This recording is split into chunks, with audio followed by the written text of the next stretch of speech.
Although a variety of dynamics coalesced during the 1960s to create the counterculture, the youth revolt was inconceivable without the Vietnam War's destruction of young people's belief in authority. Perhaps more important than hippie disaffection with the actual war and American foreign policy in general, which few hippies read about or thought about on a daily basis, was the draft, which male hippie dropouts most definitely opposed. Being a young male in the late 60s was a different experience from being one in the early 60s, largely because of the draft, an expediency that pulled young men into a war in which Americans were killing and dying by the thousands without any perceivable gain. Moreover, the war itself, with its cruel and pointless violence, was seen on television almost every night until 1968, when in that year, for a variety of reasons, regular coverage ceased, and by the close of 1968, hardly appeared at all. No matter how much young people protested and reviled the slaughter, they could not stop it. And although males could be drafted at 18, they could not vote until they were 21. Despite repeated assurances from American military leaders that there was a light at the end of the tunnel, the war seemed to grind endlessly on. For the young men facing conscription, limited war was a nonsense term, and to be drafted to fight such a senseless war was considered involuntary servitude. Since they had abandoned school and mainstream institutions in general, hippies did not qualify for any deferments and thus became eligible for the draft. The establishment dragnet that at any time could abruptly end their carefree ways, even their lives. If that was a possibility, then why not live fully for and in the moment, and explore and enjoy all carnal and psychogenetic pleasures? Many hippies consequently concluded that they would rather have their brains bashed out by a cop in front of an induction centre for protesting against the draft than by a grenade in the jungle. For many in the hippie counterculture, Enlightenment rationalism had finally unravelled, revealing its inherent darker side.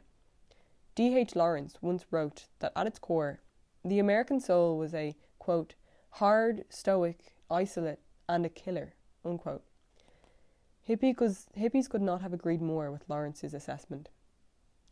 Thanks in large measure to the Vietnam War and related sicknesses and evils, by the mid-1960s, many young Americans concluded that it was simply impossible to cope with the dominant culture any longer.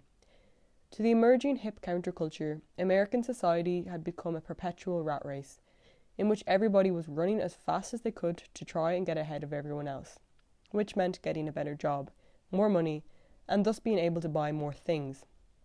American culture and society was awash with monolithic, meaningless, impersonal, and entrenched institutions that consumed the individual, eradicating all sense of humanity, while churning out products, both material and human.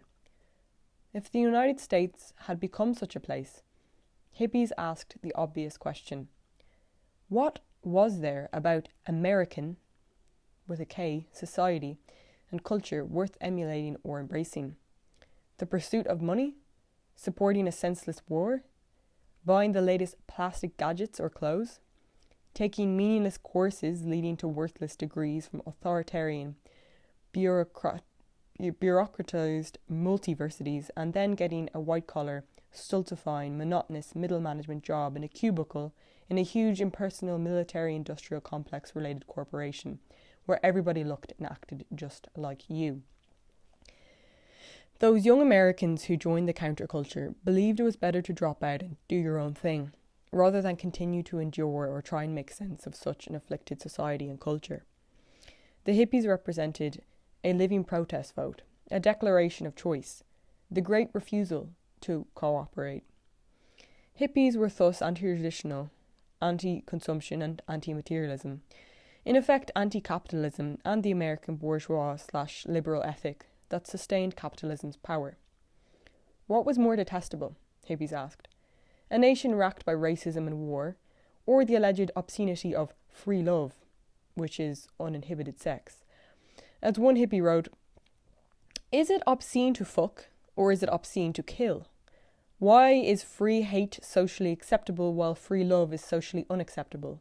Which is really obscene? Although hippies talked constantly of bringing about a revolution, few, if any, meant for such an insurgence against the status quo to be one of confrontation. Unlike their new left counterparts, the majority of hippies opposed engagement with mainstream culture in any capacity, choosing instead withdrawal. To the hippies' counterculture, conventional America could not be changed or reformed, especially through the existing political process.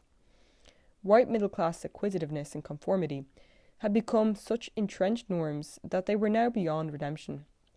If that were the case, then why waste time and energy trying to change such an immutable individuals and institutions? Hippies were thus apolitical, anti-authoritarian, and anti-institutional. They embraced the values of egalitarianism, honesty, tolerance, personal freedom, and above all, fun. If it feels good, do it. Hippies believed that they had been charged by the cosmos to build a healthy, peaceful society that loved and accepted everyone. That feeling of brotherhood was to be put to use building the new Eden. Hippies also believed that they had a moral responsibility to propagate the use of mind-altering hallucinogenic drugs in order to reach the state of consciousness essential for American society's redemption from the crass selfishness and greed allegedly destroying the nation. They sought levels of spiritual and personal fulfillment and the intimacy they despaired of finding in mainstream society. As Hunter S. Thompson observed in an article for the New York Times in 1967, the, quote, hippies despise phoniness. They want to be open, honest, loving and free. They reject the plastic pretense of 20th century America, preferring to go back to the natural life. In short, the new bohemians were social rebels who preferred getting high on drugs rather than on radical politics. As the journalist, writer and beat poet Lawrence Lipton observed in 1968, quote, the hippies have passed beyond American society. They're not really living in the same society. It's not so much that they're living on the leftovers, on the waste of American society, as they just don't give a damn, unquote. Or as Liberation News Service co-founder Ramon Mungo proclaimed, we, the counterculture, long ago commenced on our own a total moratorium on the constructive participation in this society, unquote. Perhaps beat-era activist and poet Tuli Cooperberg best captured in the new hippie ethos and politics in an influential essay titled The Politics of Love. Cooperberg was 44 when he wrote in his homage to the hippies' emergence and redemptive purpose for a nation increasingly racked by violence, terror and polarization. To Cooperberg, the politics of engagement as expressed by the student radicals and anti-war movement would in the end fail to bring about the desired socio-political reformation because, quote, the society corrupts even those who would overthrow it. And in the end, they, the establishment, will not become like us. We will become like them, unquote. Rather, it was a time for young Americans to embrace a politics of love, in which young people would completely drop out of mainstream society, gather in primitive communisms, live off the nation's bountiful waste, and over time, by sheer numbers and example, transformed the country's malignancy through love. Although Cooperberg believed the struggle to bring such enlightenment to American society would be difficult, we will lose many battles, but nonetheless was confident that if American youth pursue this flower power agenda, quote, the beauty of our youth will conquer the world. We will make the ugly beautiful, the sick healthy, the poor rich, the soldiers peaceful, unquote. To Cooperberg, there was no one else who could redeem or save America from itself but these allegedly stupid, insane and naive children called hippies. Finally, hippies valued the process of experimentation, and thus the hippie ethos or social thought became an ever-evolving self-indulgent, if not narcissistic, code of conduct. As one hippie declared, change jobs, spouses, hairstyles, clothes, change religion, politics, values, even personality. Try everything, experiment constantly, accept nothing as given. Life was to be one endless, personally fulfilling venture in the pleasurable gratification of mind, body, and spirit. As Timothy Leary announced, sometimes, quote, it becomes necessary for us to go out of our minds in order to use our heads, unquote. Although influenced to some degree by both the civil rights movement, which provided hippies with the techniques of protest, and by the New Left, to whom some hippies turned for the intellectual validation for their rebellion, without question, the Beats had the most significant impact on the hippie ethos, because they were admired for their forebears' renegade lifestyle and complete disavowal of mainstream American culture and its attendant values. The Beats were trailblazers, whose literature and brand of bohemianism inspired would-be hippies to reject white middle-class security and pursue a liberated life of self-awareness, of living in and for the moment. By embracing much of the Beat lifestyle, sexual liberation and experimentation and drug usage in particular, the hippies propagated the Beat message and legacy by their sheer numbers. Although similar in outlook, lifestyle and behaviour, there were some notable differences between them. Most Beats, born either in the 1920s or during the Great Depression, were much older and more seasoned by life than the majority of hippies by the time the latter had come of age. The Beats had experienced, in varying degrees, hard times and war, as well as post-war anti-communist hysteria as embodied in McCarthyism. Consequently, their mood was pessimistic, and their attitudes and behaviour reflected those of fiercely independent outsiders. In Hunter S. Thompson's view of many Hashbury's new denizens' reject of any kinship with the Beat generation, on the ground that those cats were negative, but our thing is to be positive. Thompson also agreed that these new bohemians were not only younger, their average age is about 20, but they were also more provincial, in a variety of capacities than their Beat predecessors. Quote, the majority of beatniks who flocked to San Francisco 10 years ago were transients from the East and Midwest. San Francisco was only a stop on a big circuit. Tangier, Paris, Greenwich Village, Tokyo, and India. The senior Beats had a pretty good idea what was going on in the world. They read newspapers, travelled constantly, and had friends all over the globe, unquote. In Thompson's view, the Beats, like the hippies, rejected virtually all aspects of 1950s and 1960s plastic America. But Beats were more cosmopolitan, curious, imaginative, and extremely well-read, thus far more intellectually sophisticated and creative than their hippie progeny. Unlike the hippies, few Beats desired to develop a coherent ethos.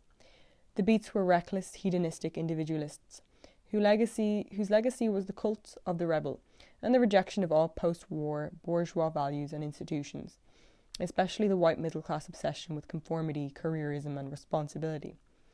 As Bertram Wolfe noted, quote, they had no interest in building a greater America, in fighting communism, in working at a career to buy $100 suits and dresses, colour television sets, a house in the suburbs, or a flight to Paris. They laughed at these goals. Some brew, a few joints, a sympathetic partner in the sack, a walk in the park, an afternoon of lying in the sun on the beach, a hitchhike trip to Mexico. This was all there was. Although many hippies shared this outlook with the Beats, there were just as many, if not more hippies, who worked hard, were responsible spouses and parents, who did not take drugs or engage in wild sexual orgies, but had simply decided to opt out of the rat race of the 1960s mainstream American existence and pursue instead an alternative life away from all the noise of suburban America. These more genuine hippies were solicitous of the environment and the human body, believed in resurrecting and preserving traditions and sensibilities, especially those of the nation's forgotten and oppressed people, Native Americans, Asians, African Americans, and Latinos. As for fighting evil, the hippies believed that they were doing that every day by propagating their message of love and peace, and by living their lives detached from the acquisitiveness and corruption that bred such divisiveness and hostility. Having grown up in middle-class affluence and security, and thus less affected by life's vagaries, the hippies were more optimistic, vibrant, and overall less gruff than their Beat predecessors. and visibly and passionately voted to changing the world for the better, at least initially. In effect, the hippie movement that emerged in the height reflected yet another unique brand of American bohemianism, or of self-expression, based upon positive vibes, a functioning, cohesive community of dissenters, and a fervid personal liberation ethos that simultaneously promoted an equally strong sense of communitarianism. The Beats scorned such sentiments, and as a result, history relegated them and their movement as having at most a transitory cultural relevance. Holly George Warren has aptly summed up the key differences between the two avant-garde movements of the post-World War II era. Quote, "The main contrasts between the Beat and hippie eras are in terms of isolation versus community, opposition versus separate but equal relationship to the establishment, social apathy versus activism, and pessimism versus optimism." Unquote. Mitigating many of these differences, however, was the universal language of music, a cross-generational form of creative expression that united the two countercultural movements. Although the Beats and their beloved jazz had faded from the aesthetic underground spotlight by the mid-1960s, the Beats' devotion to living in the now and the improvisational language of bebop re-emerged in the hippies' consciousness as rock and roll, in particular the acid rock sound of San Francisco's hippie bands. Jerry Garcia of the legendary Grateful Dead, for example, often cited the Beats as being the primary source for his own creative impulses, especially their call to try anything, and that his love for free-flowing art and his passion for touring and playing for live audiences rather than producing records in a studio to be akin to Kerouac's On the Road. One can almost hear Kerouac's breathless tale of adventure in Garcia's dynamic solos. The angst of Bob Dylan's protest-riddled lyrics and the orgasmic psychedelic rage of Jimi Hendrix's guitar evoked images of connection to Norman Mailer's new brand of hipster. Both black and white, two bebop jazz esoteric flights of musical fantasy, and Allen Ginsberg's swirling rhapsodic verses. Similarly, Grace Slick, lead vocalist for the quintessential psychedelic band Jefferson Airplane, credits the Beats for having inspired the hippie scene of the Haight-Ashbury. Quote, "I think it was a reaction against the 50s, which were extraordinarily boring and stiff. Compared to the 60s, it was like being asleep." Unquote. As will be seen, 1960s countercultural rock and roll was built to last by a generation determined to use music as a medium through which to pursue and celebrate change. Despite fundamental differences, the majority of hippies agreed with Oracle publisher Ron Thalen that, quote, "The beat scene was the father of the hippie scene. It was like they were the real pioneers, the first group of artists that started to postulate in a new direction, started to point to the hypocrisy in ways that really made sense, started to really act out what they believed." Unquote. Peter Berg, one of the founding members of the Radical Diggers, agreed with Thalen about the hippies' lineage. Quote, "I don't think it happened in 1965 or 1966. When I read Howl, I knew I didn't have anything to lose. That's what it did.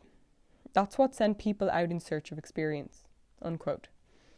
Gary Duncan, a member of one of the first hippie bands to emerge in the Height, the Quicksilver Messenger Service, believed, quote, "The Haight-Ashbury scene was basically an outgrowth of the Beat generation. Poets and painters, every kind of drug imaginable, and every kind of crazy motherfucker in the world." Unquote. Spontaneity, disdain for the values of the bourgeois American culture of the respective times, and the endless search for more authentic life linked hippies and the Beats. A shared identity of living life fully in the moment, because death was an omnipresent spectre in Cold War America, either in the form of the jungles of Vietnam or in the image of the infamous mushroom cloud from a nuclear blast. To the narrator of the 2007 PBS documentary, The Summer of Love, the only differences between the hippies and the Beats were that the former preferred sunshine to the dark coffee houses and rock and roll to cool modern jazz.